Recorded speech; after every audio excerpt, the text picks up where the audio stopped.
This is Optimal Health Daily, episode 43. Diet Myth Newsflash: Snacking will not boost your metabolism, by Ben Greenfield of bengreenfieldfitness.com. Get ready to maximize your potential with Optimal Health Daily, the podcast that brings you the best content in health, fitness, and nutrition 5 days a week.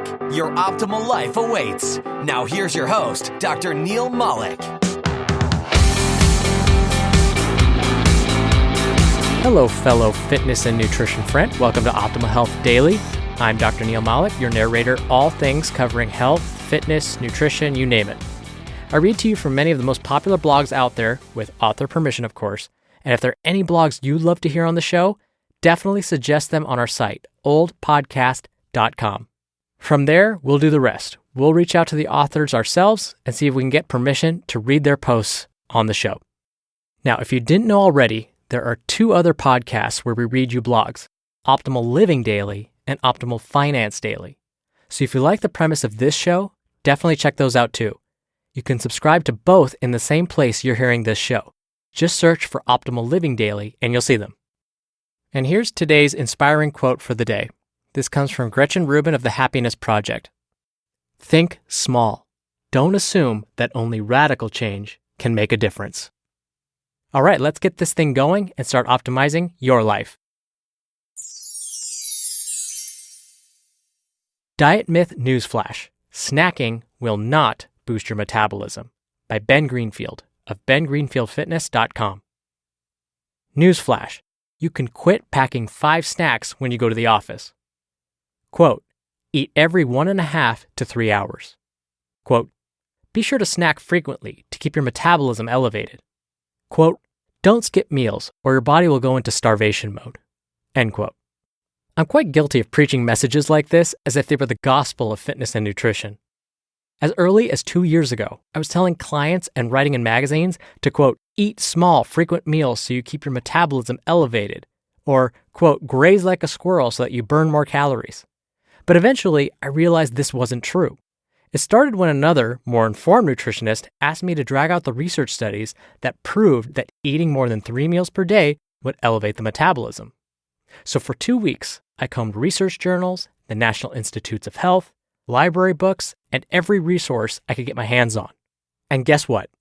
I could find zero evidence that eating any more than 3 meals per day does any good at, quote, boosting your metabolism, or burning fat, or losing weight. Basically, as long as your total caloric and nutrient intake stays the same, then your metabolism, at the end of the day, stays the same as well. One study that carefully demonstrated this, published in the British Journal of Nutrition, randomly assigned overweight men and women to very strict low-calorie diets and followed the participants for 8 weeks. Each subject consumed the same number of calories per day, but one group ate 3 meals a day and the other ate 6 meals a day. Both groups lost significant and equivalent amounts of weight, with no difference between the groups in fat loss, appetite control, or hormones that signal hunger and appetite. Other studies have had similar results. Especially compared to the reliable metabolic boost of exercise, frequent snacking or, quote, grazing doesn't do much at all for you. As a matter of fact, when you restrict feeding times to 3 meals per day, your body produces more anti-aging and muscle-building hormones. When you eat more than 3 times per day, you produce more fat-building and age-accelerating hormones. By keeping your blood sugar levels constantly elevated with snacking, you never really allow your body to learn how to reliably burn fat as fuel. So where did this snack frequently myth come from? There are 2 basic reasons this myth has been perpetuated. The first is the annoying false message of, quote, starvation mode. The idea behind this is that when not much food is around, the body burns fewer calories in order to conserve energy, just in case the food shortage continues. In ancient times, during a famine, you need to live on your stored fat, and down-regulating your metabolism seems like a pretty good way to do this.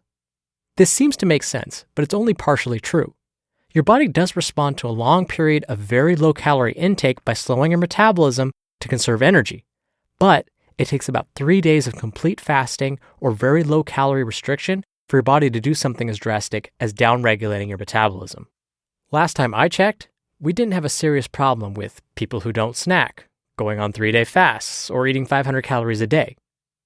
The second way this myth probably got perpetuated is because of something called the thermic effect of food, which basically refers to the fact that when you digest food, your body has to burn some calories in order to do that. So if you eat a meal that contains 300 calories, your body might burn up to 30 calories digesting and absorbing that meal. And this has led some people, including many famous personal trainers and nutritionists, to assume that if your body is constantly digesting food, then it will be constantly burning calories.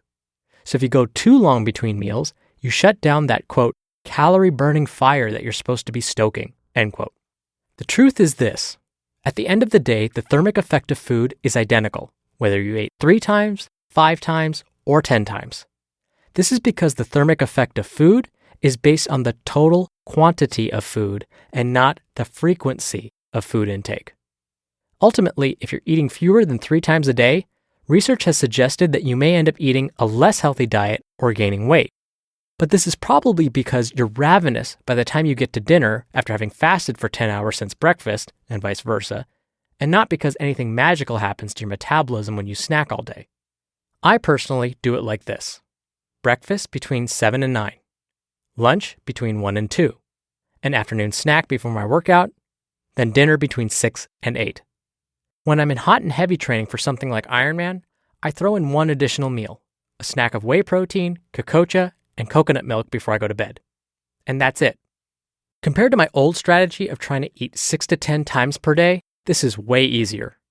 Interestingly, it's also much easier to maintain weight, and I digest my meals more completely.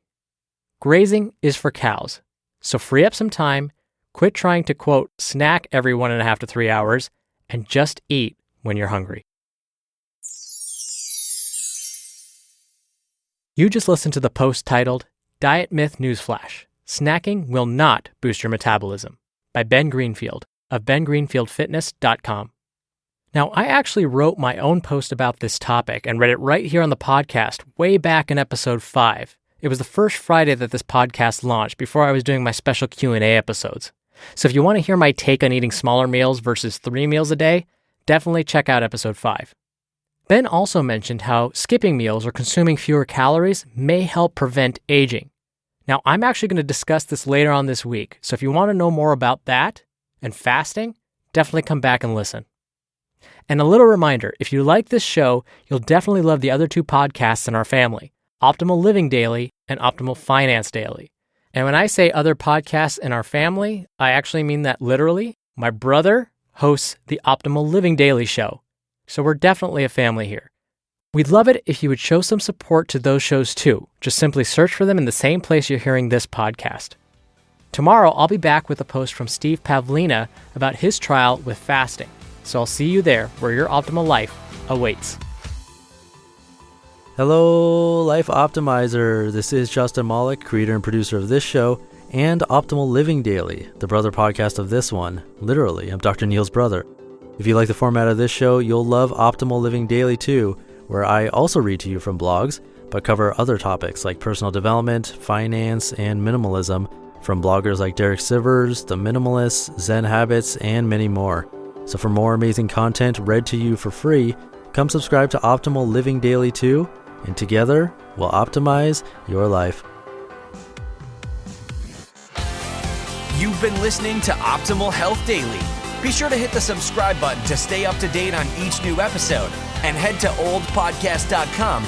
That's oldpodcast.com for a free gift, as well as more actionable tips and resources to help you maximize your potential.